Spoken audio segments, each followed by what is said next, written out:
자, 찬송하겠습니다. 성령이 스승되셔서 진리를 가르치시니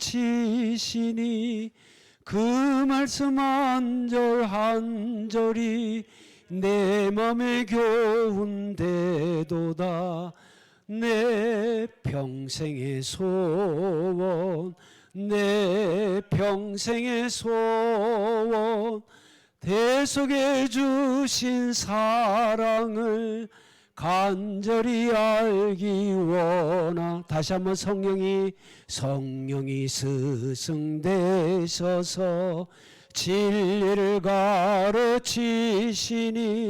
그 말씀 한 절 한 절이 내 맘에 교훈되도다. 내 평생의 소원, 내 평생의 소원, 대속해 주신 사랑을 간절히 알기 원하네. 아멘. 이제 요거를 지울 텐데요. 여러분, 철학이 묻고 신학이 답하다. 이게 이제 기본입니다. 철학이 묻고 철학이 답해야 되는데 이거는 우문우답이 될 가능성이 많습니다. 물론 철학은 어떻습니까? 현문이에요. 현문, 현답이면 얼마나 좋겠어요. 근데 만물의 근원은 뭐다? 여러분, 만물의 근원이 뭡니까? 탈레스가 물이다라고, 그거 하나로 철학의 아버지가 됐습니다. 근데 그 다음에는 뭡니까? 만물의 근원은 뭐다? 물만 있냐? 불도 있지? 그 다음에 또 조금 그 다음에 이게 철학사예요. 이게 철학의 역사. 만물의 근원은 뭐냐? 물, 흙이 있어야, 흙이 있어야. 그러니까 또 그 다음에는 뭐가 나옵니까? 야, 공기 없으면 다 죽어. 그러니까 물, 흙, 공기. 근데 이러면 이게 진짜 만물의 근원입니까? 그럼 물, 흙, 공기는 누가 창조했지?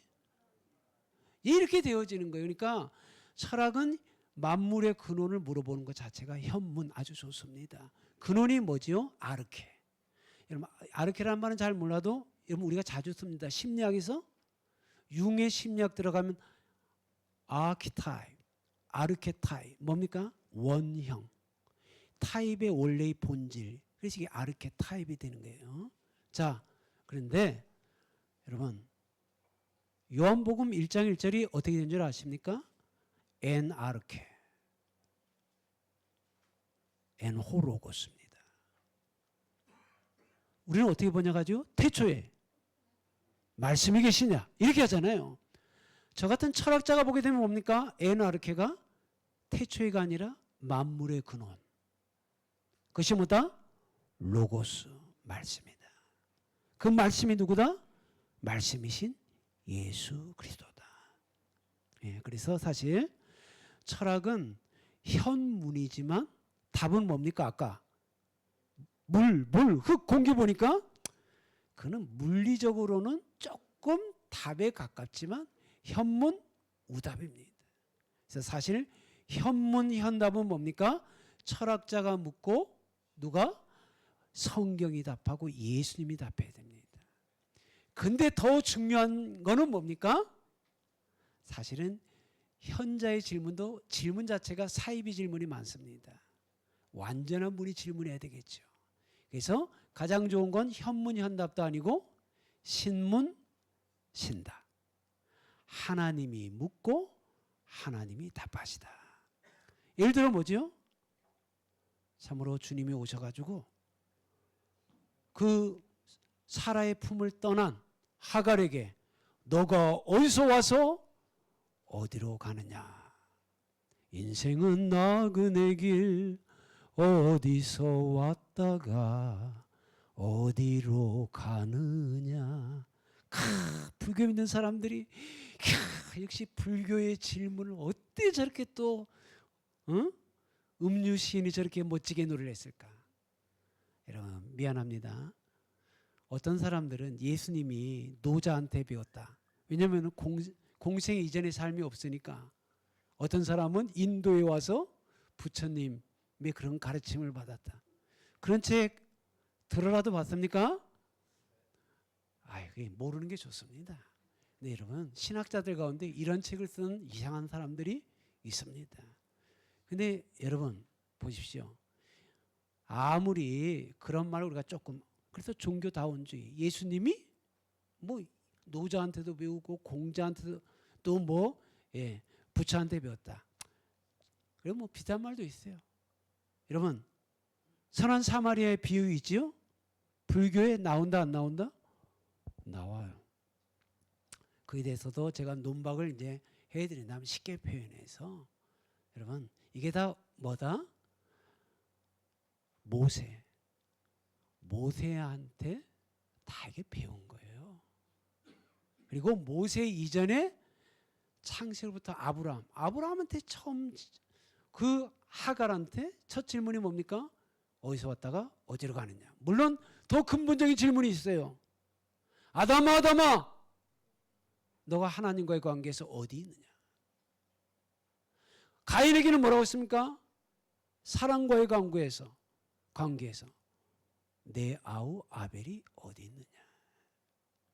하나님과의 관계를 먼저 물어보시고, 그리고 인간과의 관계를 물어보시죠.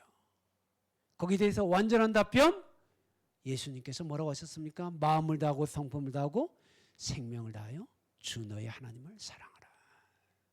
또 뭐가 나옵니까? 참으로 내 이웃을 내 몸과 같이 사랑하라.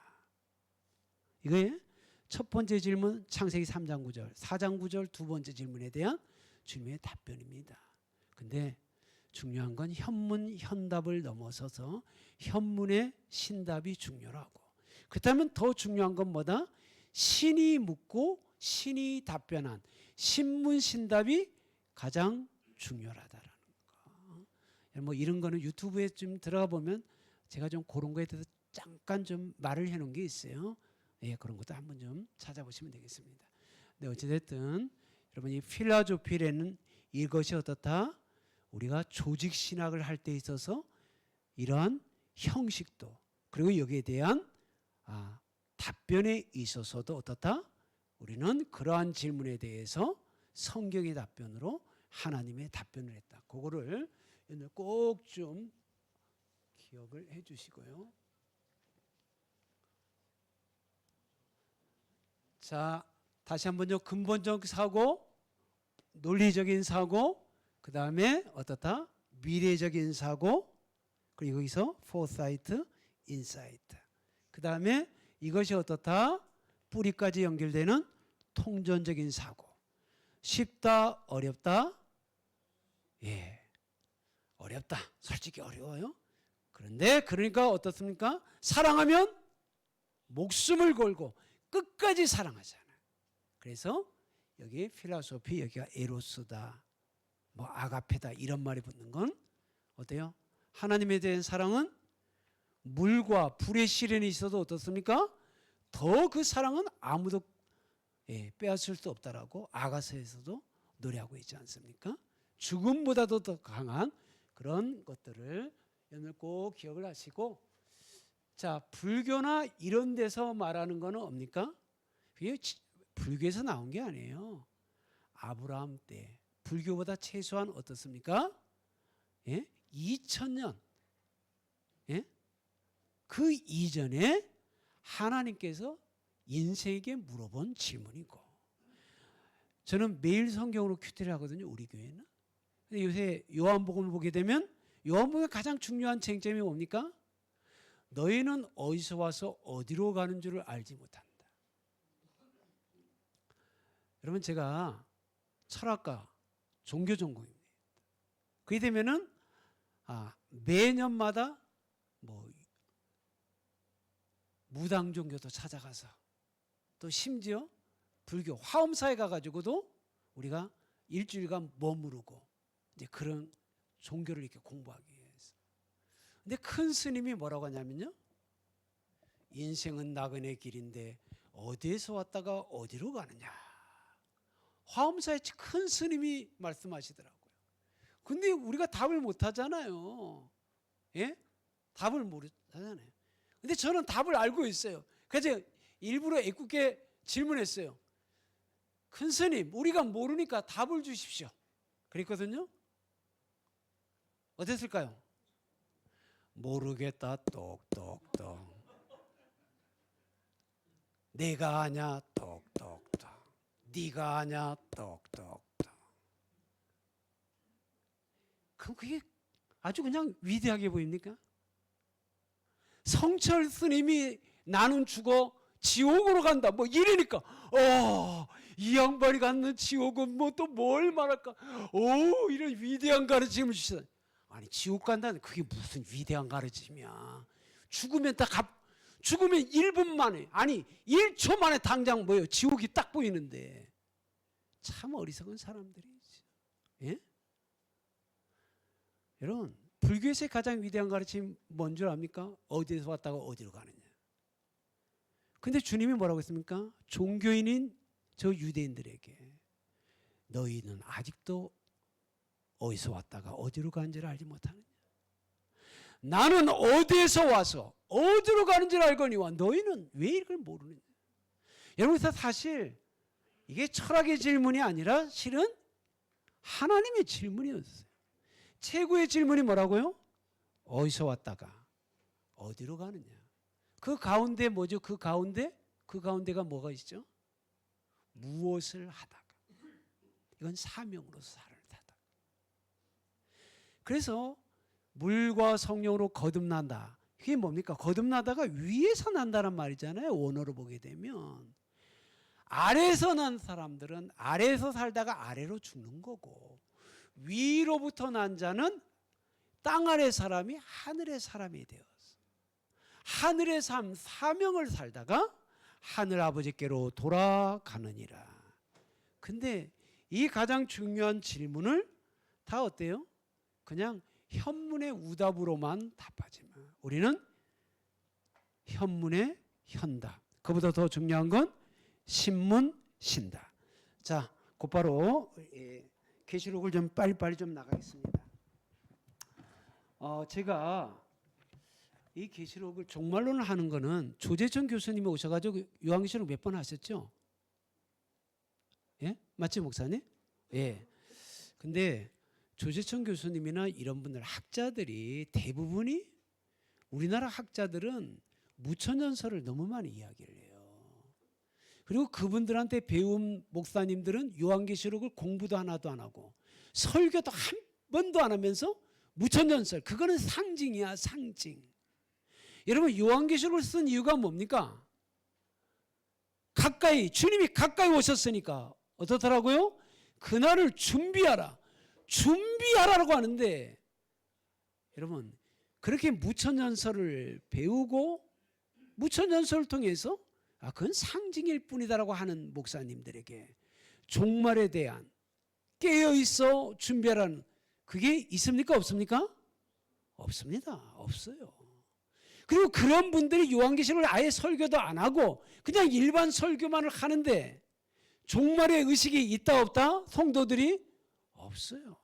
근데 우리나라의 비극은 뭐냐면은 목사님들은 무천년주의자예요. 근데 성도님들은 대개 뭐를 갈망하는 사람들이다? 휴거를 갈망하는 분들이에요. 예? 이게 완전 언밸런스예요. 언밸런스. 그러면 여러분 공부를 하게 되면 다 무천년설이 됩니까? 저는 어설픈 사람이 무천년설자가 되지 진짜 공부한 사람은 무천년이 되지 않는다라고 저는 그렇게 믿는 자입니다. 자, 그것도 이따가 나올 테니까 지금은 좀 빨리빨리 좀 하도록 했습니다. 여러분 이게 조직신학적인 걸로 써 있지만 이 요한계시록 7꼭지를 요한계시록을 중심으로 해서 1장부터 22장 거의 순서대로 이걸 써놓은 거거든요. 그러니까 여러분들이 요한계시록을 설교할 때 여기 좀 많이 좀 도움이 될 것입니다. 자, 그리고 여기 보게 되면 천상의 교회 이야기도 잠깐 했었고요. 이제 48주가 이제 종말의 징조와 준비인데요. 자, 제가 재림의 때에 대해서 이야기를 했습니다. 그때가 객관적인 징후가 뭐냐면은 전쟁, 기근, 전염병, 그리고 적그리스도와 거짓 선지자의 출현입니다. 자, 그래서 여러분 2의 A번을 한번 봐보십시오. 291쪽. 여기 책 못 받으신 분 계세요? 아직도? 다 받으셨죠? 한 분이 못 받으셨네요. 아유, 좀 너무 죄송하네요. 예. 자, 그러면 여기 있는 거, 목사님 여기 있는 거 하나 가져가세요. 여기 있는 거.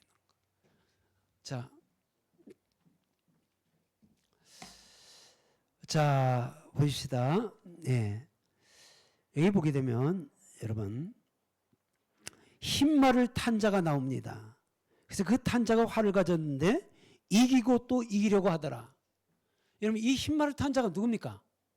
제가 한번 좀 여쭤볼게요. 지금 이거 제가 다른 거 다 안 하고 7인 7나팔 7대접에서 7인만 했거든요. 여러분 이게 뭐를 말하고 있습니까? 예전에 라이프 성경이 나왔습니다. 너무너무 좋았습니다. 근데 열린 성경이 나왔습니다. 너무너무 좋았습니다. 근데 완전 그냥 큰 싸움이 벌어졌습니다. 왜냐? 라이프 성경에서는 이거를 참으로 적그리스도라고 했고요. 한쪽 성경에서의 주석은 뭐라고 해놨죠? 예수 그리스도. 왜요? 이기고 또 이기더라. 마지막 때 이기는 자가 누굽니까? 예수 그리스도시니까 당연히 이르지 않겠느냐. 근데 이게 주석책에 써 있었으면 좋았을 텐데 성경책 하단에 있는 주석이 되다 보니까 그걸 성도들은 뭘로 봅니까? 성경 말씀하고 똑같이 이렇게 보는 거예요. 그래서 이게 참 큰 문제가 됐습니다. 저도 이게 난제였어요. 근데 여러분 이거는 뭐를 말한다? 저는 적그리스도라고 분명하게 말씀할 수 있습니다. 왜 그렇죠?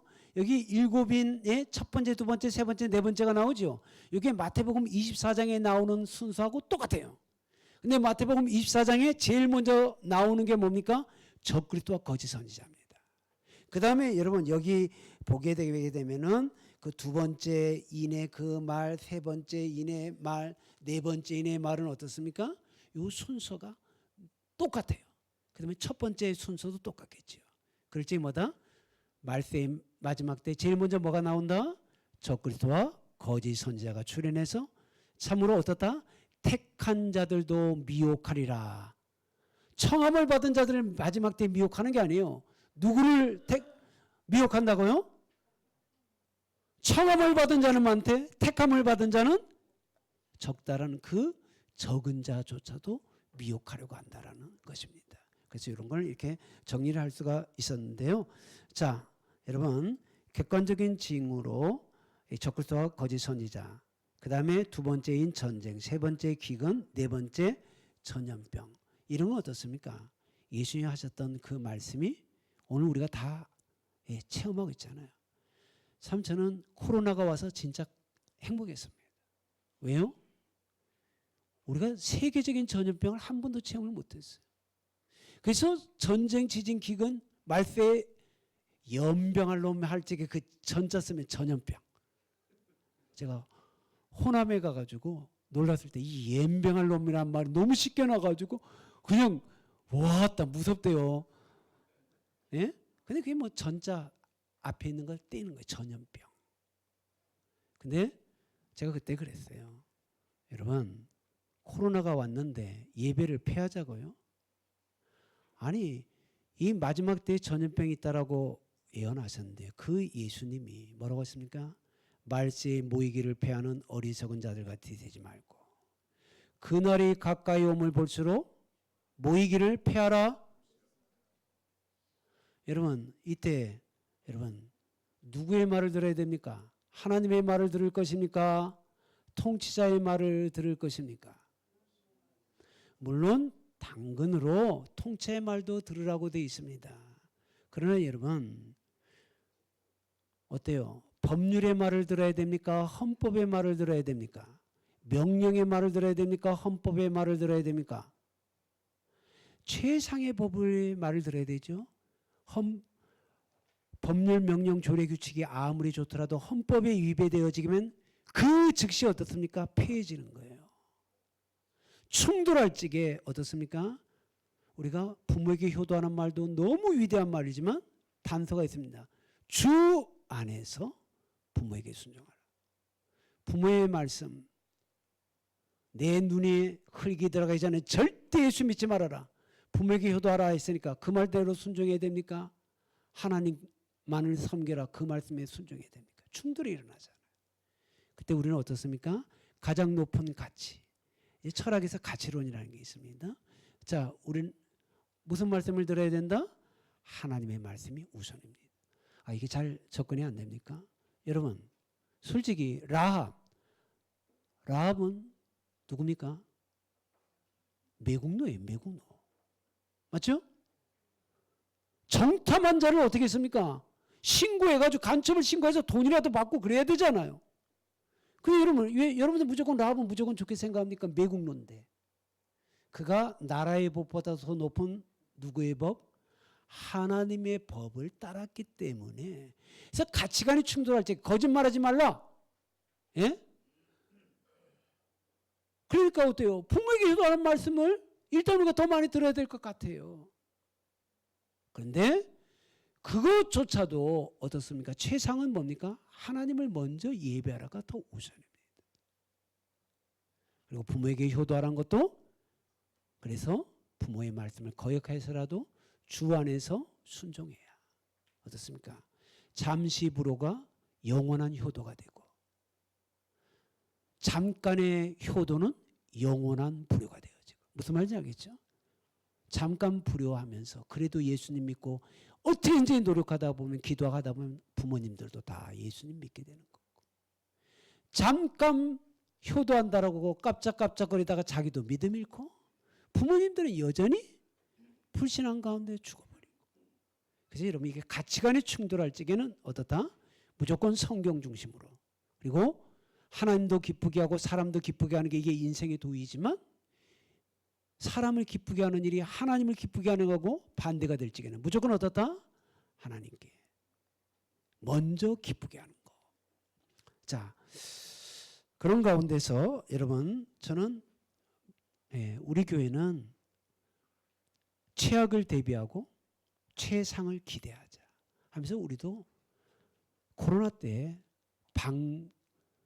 방책은 최선을 다해서 하면서도 어떻다?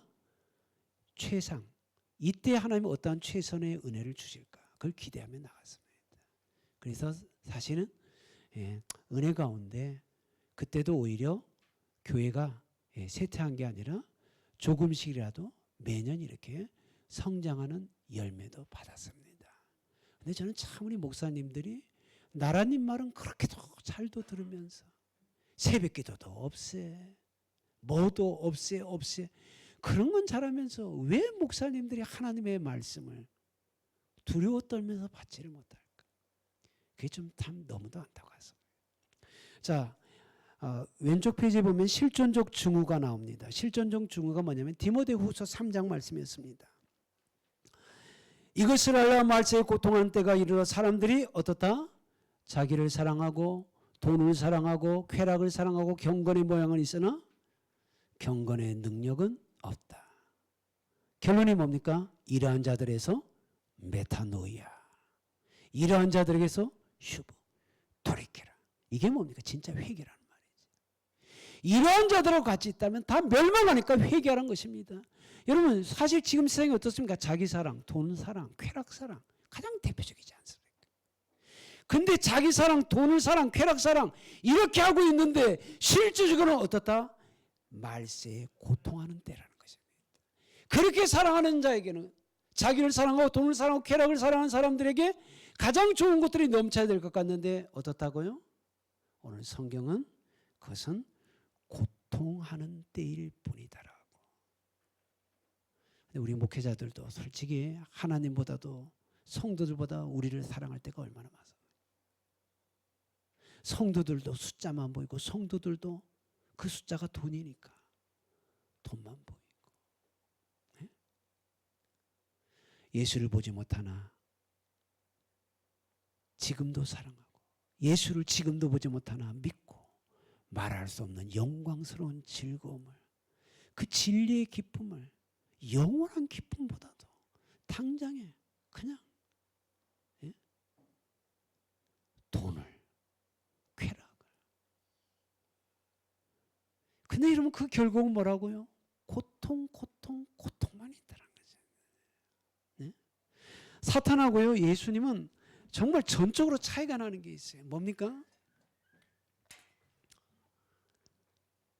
예수님은 뭐죠?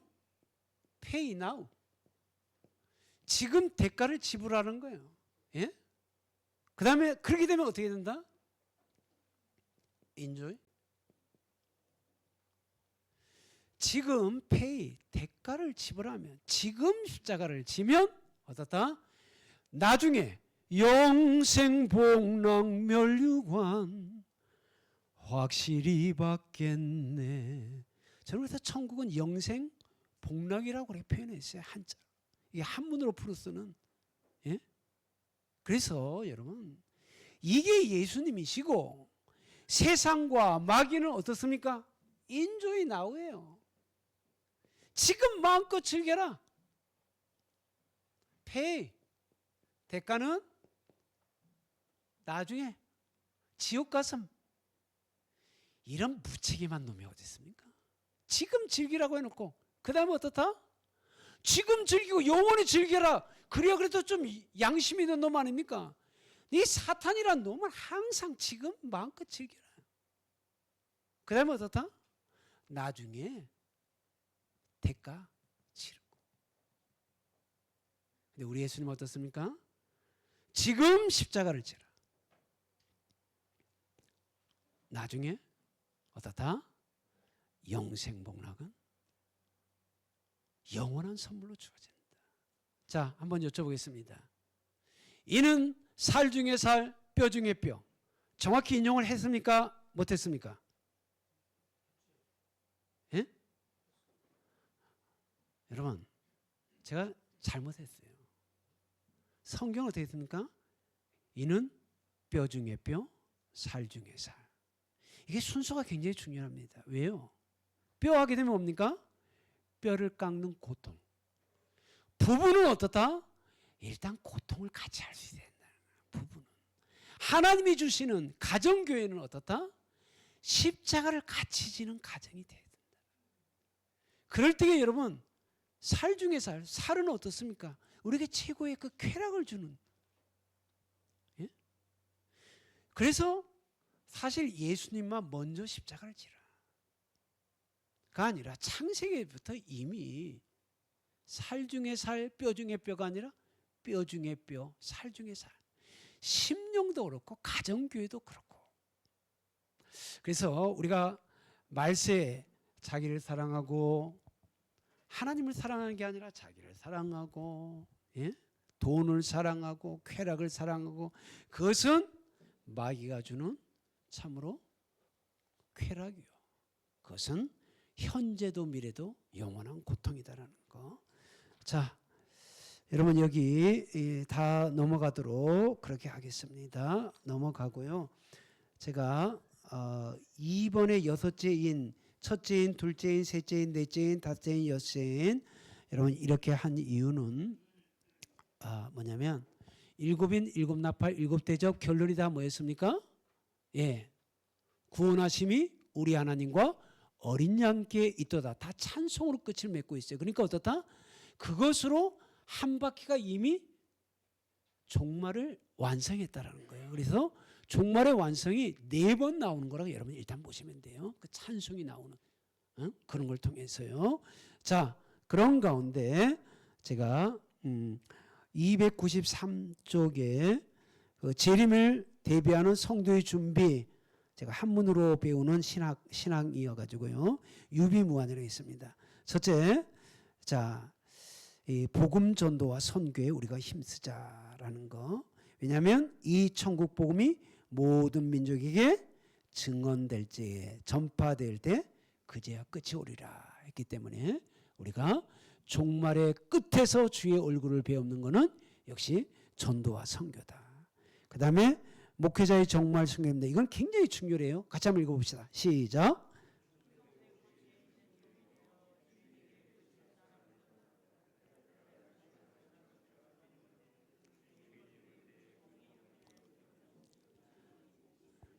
자, 여러분 착하고 충성된 종만 있는 게 아닙니다. 충성되고 지혜로운 종. 이때 이 지혜로운 종은 뭡니까? 참으로 때를 따라 양식을 나눠줄 자. 주님이 물어보세요. 때를 따라 양식을 나눠줄 자가 누구냐? 여러분 목회자의 특권이 뭡니까? 가장 큰 특권은 로마서에 나와 있는 것처럼 말씀을 맡은 자예요.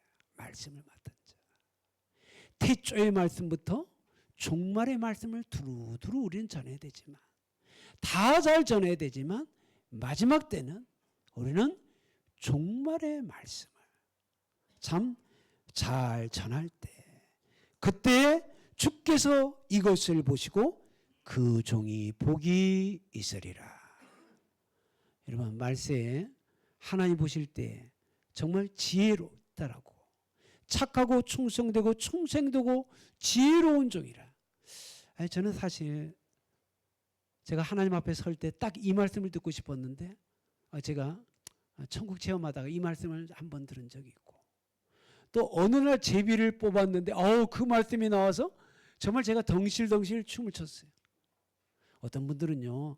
1월 1일 송구영신 앞두고 제비 뽑기 마치 그냥 이러면서 안 하시는 분들이 의외로 많더라고요. 저는 그런 거에 반대합니다. 성도들이 말씀에 대한 기대와 설렘 갖고 또 여러분 어때요? 그 말씀을 받을 때는 좋은 말씀도 있지만 너무 이상한 말씀이 있죠. 근데 그 이상한 말씀도 좀 지나고 되면 무슨 말씀인가 알게 되죠. 저희 교회는 춘계 대신방이고 하되 신방하게 되면은 저는 금식하면서 신방을 합니다. 금식하면서 신방하는데 뭘 가지고 신방을 하냐 하게 되면은 1월 1일 날 받았던 송구영신의 말씀을 가지고 그 말씀을 갖고 이렇게 들려줍니다. 그래서 이상하게 생각하신 분들은 그거를 이렇게 제가 바르게 딱 적용을 딱 시켜주면 깨닫게 되어지고 그리고 마지막 날 되어지면 야 놀랍다 어떻게 이 말씀이 그대로 되는.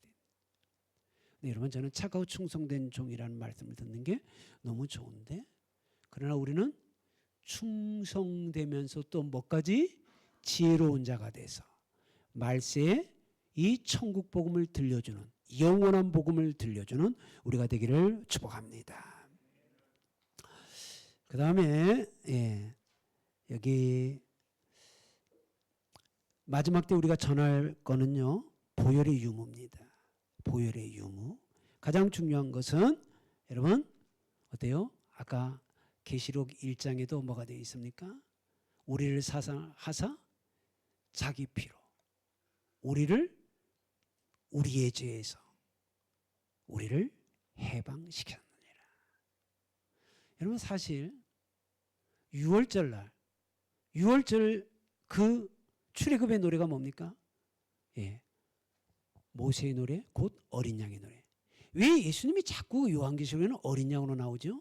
사탄하고 싸움해야 되잖아요. 그러면은 여러분 예수님이 어린 양이라는 것도 있지만 뭡니까? 사자이기도 하잖아요. 사자. 근데 라이언은 딱 한 번밖에 안 나와요. 무조건 예수님은 어린 양으로만 나옵니다. 왜 그렇습니까? 저희 자영이 태권도 17단입니다. 질문 있으면 나중에 말씀하세요. 9단밖에 없는데 플러스 8단 해서 리비아에서 태권도 사범으로 10년 있었습니다. 근데 우리 누님이 태권도 한 3단 정도 됩니다. 근데 우리 자영하고 우리 누님하고 부부싸움이 일어나서 말싸움을 넘어서 행동으로 싸움을 합니다. 어떻게 될까요? 우리 자영은요 손가락 하나로 태권도 3단 되는 우리 누님을 완전히 제압을 합니다. 사탄이 아무리 베레벨 뭐 큰 옛뱀 용 어쩌고 저쩌고 해봤자 예수님하고 대결할 적에는 사자의 모습으로 나타날 필요가 있다 없다? 어린 양으로만 나타나도 넉넉히 제압한다. 이렇게 설명해도 잘 못 알아먹겠습니까? 그리고 어린 양으로 계속 나오는 건 뭡니까? 마지막 날에 봐라. 누가 사탄의 제국 이집트에서 구원받았느냐? 누가? 보혈이 있는 집 온 가족은 구원을 받았고 보혈이 없는 집은 다 그날 심판을 당하지 않았느냐. 그래서 세상 죄를 지고 가는 어린 양. 그래서 그 어린 양으로 끝까지 요한계시록도 보혈로 되어 있습니다. 그 다음에 사탄의 표가 아니라 하나님의 인을 맞으라. 하나님의 인을 맞으라. 자, 그래서 여러분 사탄의 표는 666입니다. 자, 어떤 목사님께서 666에 대해서도 좀 잠깐 설명을 해 주십시오 라고 해서 제가 질문이 있을 때 좀 말씀을 해야 되는데, 자, 일단 여러분 이 봅시다. 미련한 신부가 아니라 슬기로운 신부, 곧 거룩한 신부가 되라. 이거는 뭐죠?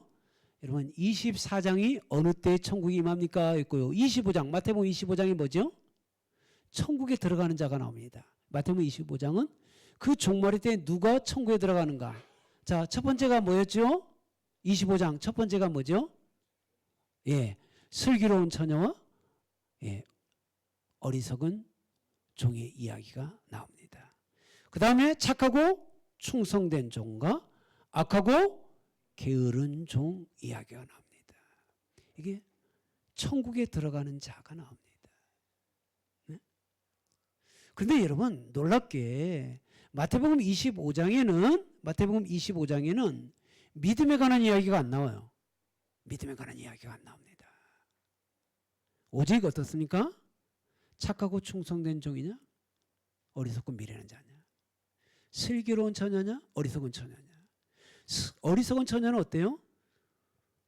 여러분 기름도 갖고 있었어요. 근데 찔끔 갖고 있었습니다.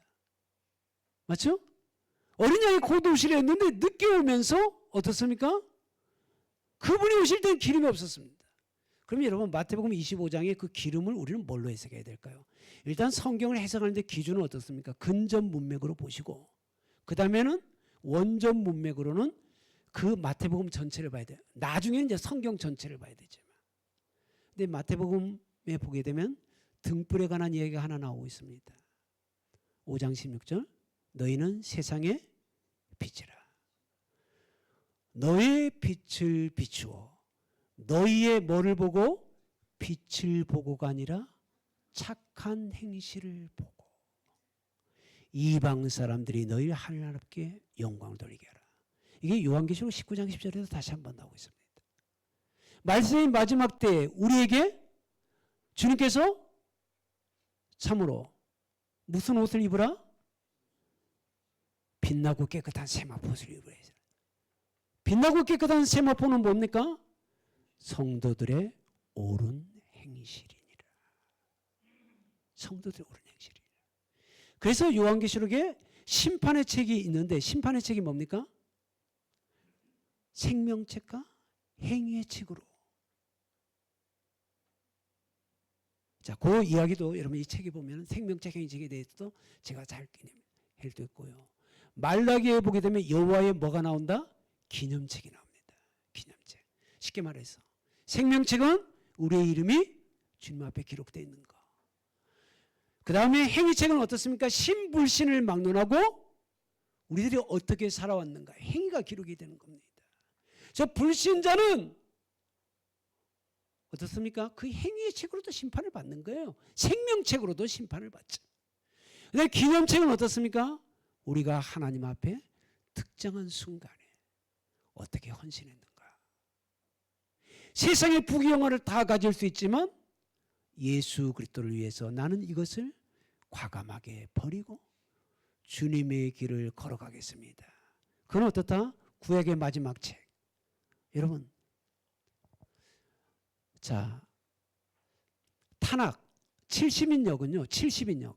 70인역은 말라기가 끝입니다. 근데 히브리어 성경으로 되는 구약책은 뭐가 끝이지요? 여러분, 역대하가 끝입니다. 우리는 히브리어 성경으로 번역을 해놓고도 편집 순서는 뭐다? 세프트아진트. 이사명전부터 앞선 헬라어로 되어 있어요. 근데 여러분, 헬라어 책은 뭐를 강조한다? 말세, 모세 같은 엘리야 같은 사람이 출현할 것이다. 근데 정말 변화산에서 모세와 엘리야가 출현해서 누구를? 인자 되신 예수. 그건 뭡니까?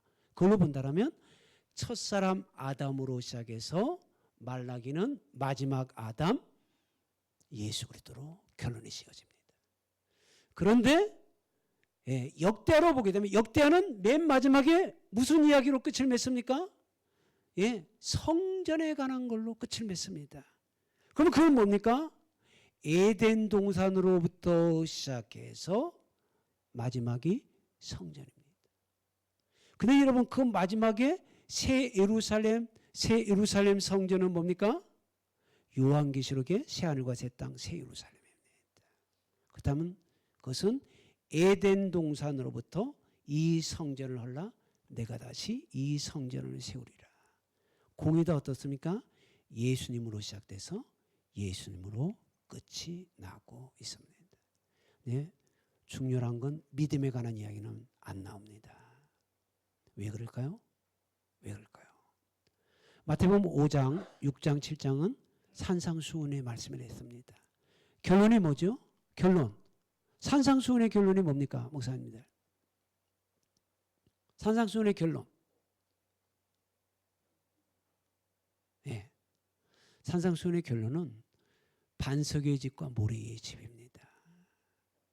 말씀을 듣고도 행치 않는 자, 모래의 집. 말씀을 듣고 행하는 자, 반석의 집으로 확 나눕니다. 여러분 이게 굉장히 중요한 겁니다. 첫 번째로 여러분 예수님이 산에 올라가시며 누가 올라왔습니까? 제자들이 함께 했습니다. 첫 번째 말씀은 누구한테 주신 말이다? 5, 6, 7장 산상수훈은 여러분 우리 목회자에게 주신 말씀입니다. 오늘날로 말하면 목회자들 가운데에도 말씀을 듣기만 하지만 행치 않는 자, 듣고 믿어 주의 이름을 부르기만 하면 구원을 받는다라는 그런 사람들도 아마 이렇게 될 것 같습니다. 왜요? 디도서 1장 마지막 절 15절인가요? 저희가 입술로는 시인하나. 여러분 마음으로 믿고 입술로 시인하면 다 구원받는다 그랬잖아요. 근데 그 똑같은 사도 바울이 디도서의 마지막 목회 그리고 마지막 제자에게 뭐라고 했습니까? 저들이 입술로는 시인하나 행위로는 부인하니 가증한 자요 진노의 자식이요 영원한 멸망을 받을 자니라. 여러분 바울의 서신도 종합적으로 보십시오. 보기 좋은 것만 보지 마시고 두렵고 떨림으로 너희의 구원을 이루리라. 창세전에 너희들 선택해 주겠다 그것만 보지 마시고 두렵고 떨림으로 너희 구원을 이루라. 내가 다른 사람은 구원해 놓고 나는 그 구원의 반열에서 떨어질까 봐 내가 내 몸을 쳐 복종시켜놓으라. 여러분 좀 이런 말씀도 같이 보십시오. 부분적인 말씀 보지 마시고 통전적으로 통전적으로 전체를 보십시오. 전체를. 그래서 마태복음 25장 어떤 사람은 행위의 책이라고. 그럼 여러분 예수님은 뭐라고 했습니까? 나더러 주여 주여 하는 자마다 다 천국에 들 거. 주의 이름을 부른 자는 다 구원받는다며요. 근데 주님은 뭐라고 했습니까? 나더러 주여 주여 하는 자마다 다 천국에 들어갈 것이 아니라 말씀을 듣고 지켜 행하는 자가. 자 그러면 여러분 여기에 박사학위들이 많을 것인데 여러분 자 예를 들어 우스갯소리입니다. 서대인 목사의 생애와 사상에 대해서 여러분들이 이렇게 박사학위를 쓴다고 합시다. 1차 자료를 토대로 씁니까? 2차 자료를 토대로 씁니까? 글을 쓸 때는 원칙이 1차 자료입니다. 1차 자료. 그러면 서대인 목사가 어떻게 살아왔는가? 그리고 서대인 목사가 쓴 책들을 이렇게 살펴보면은 알 수 있겠죠. 근데 이거는 안 하고 우리 교회 부목사님이었던 어떤 사람이 서대인 목사에 대해서 쓴 거. 그리고 우리 교회 성도 중에 누가 이렇게 한 말. 그런 것들만 이렇게 되는 그건 2차 자료예요. 2차 자료. 그럼 여러분 사복음서가 1차 자료입니까? 사도 바울이나 베드로의 말씀이 2차 자료입니까? 1차 자료입니까? 여러분 사복음서를 토대로 해서 베드로는 베드로의 교회, 베드로의 공동체에 설교한 것이 베드로 전후서고, 사복음서의 예수님의 말씀과 행적을 중심으로 해서 참으로 빌립보 교회, 데살로니가 교회 거기에다가 그 말씀을 설교로 푼 게 우리가 알고 있는 서신이에요. 그러면 항상 우리는 원전이 뭐다? 1차로는 예수님이 어떻게 말씀하신가, 그 다음에 2차로는 그것을 사도 바울은 어떻게 자기의 공동체에 설교했는가. 근데 오늘날 개신교의 가장 단점은 뭔지 아십니까? 바울 신학이 예수님보다도 더 앞서. 왜요? 쉽게 그리고 우리의 구원을 완전하게 잘 보장을 해주는 것 같으니까. 한 번 구원은 영원한 구원이면 얼마나 좋습니까? 예? 한 번 해병은 영원한 해병대. 이거 얼마나 좋습니까? 귀신 잡는 해병대 되면 또 얼마나 좋습니까? 네, 우리가 원전을 먼저 봐야 됩니다. 그리고 주님께서는 25장 마지막에 뭐라고 했습니까? 아까 등대는 준비가 되어 있는데 기름이 없는 그 사람들, 착한 행실이 없는 사람들, 어리석은 사람으로 나가지 않습니까? 예? 하나님께서 달란트를 주셨지만 한 달란트를 가지고 뭐라 원망불평하면서 열심 내지 않는, 하나님의 열심을 가지고 열심을 하는데 열심 내지 않은 자들. 그 다음에 마태복음 25장 끝은 뭡니까? 우리 흔히 양과 염소. 염소는 뭡니까? 우리가 예수님 육신의 눈으로 보고 들었는데 우리가 언제 예수님 대접 안 했습니까? 언제 우리가 예수님 헐벗었을 때 그렇게 도와드리지 않았습니까? 근데 이 불법을 행하는 자들은 내게서 떠나가라. 이쪽은 이따가 혹시 물어보고 싶으면 물어보십시오. 제가 답변할 말이 있으니까. 예를 들어 이순신, 세종대왕 한 번도 예수님 못 봤어요. 그래서 단연히 유구무원해요. 근데 너희는 내가 줄이고 감옥에 갇히고 내가 병들었을 때 나를 도와줬다. 여러분들은 너무 충격적인 예화를 제가 들었습니다. 그런데 율법이 있는 자는 율법으로 심판하고 율법이 없는 자는 뭘로 심판한다? 양심으로 심판한다. 분명히 되지 않습니까? 그건 논쟁의 대상이 되지만, 그러므로 저 작은 자들에게 한 것이 누구에게 한 것이다? 내가. 다 행위다, 행위. 요한계시록은 처음부터 끝까지 어떻습니까? 믿음을 전제로 해놓고 세마포 옷을 입은 자는 뭡니까? 성도들의 옳은 행실. 마지막 7번째의 축복은 뭐였습니까? 두루마기를 빠는 자들은 복이 있다. 뭐예요? 회개하라는 겁니다. 회개하라. 우리는 누구입니까? 우리 자신을 잘 돌이켜보면서 오늘 이 시간이 단지 머리로 정보, 설교할 거리를 얻고 가는 시간이 아니라 먼저 내 자신, 그리고 말씀을 맡은 자로서 내가 살아야 성도들이 살고, 내 심령이 뜨거워져야 우리 성도들이 뜨거워지고, 내가 주님 오실 날을 고대하고 준비해야 우리 성도들도 똑같이 고대하고 준비한다라는 것을 기억하면서 사도의 가르침을 받아 서로 교제하고, 말씀의 교제입니다. 그 다음에 떡을 떼고 맛있게 점심 잘 드시고, 그리고 지금 12시 20분인데 너무 죄송합니다. 맛있게 드시고요. 그 대신 끝나는 시간은 3시에는 정확히 끝내겠습니다. 걱정하지 마시고요. 마치겠습니다. 고맙습니다.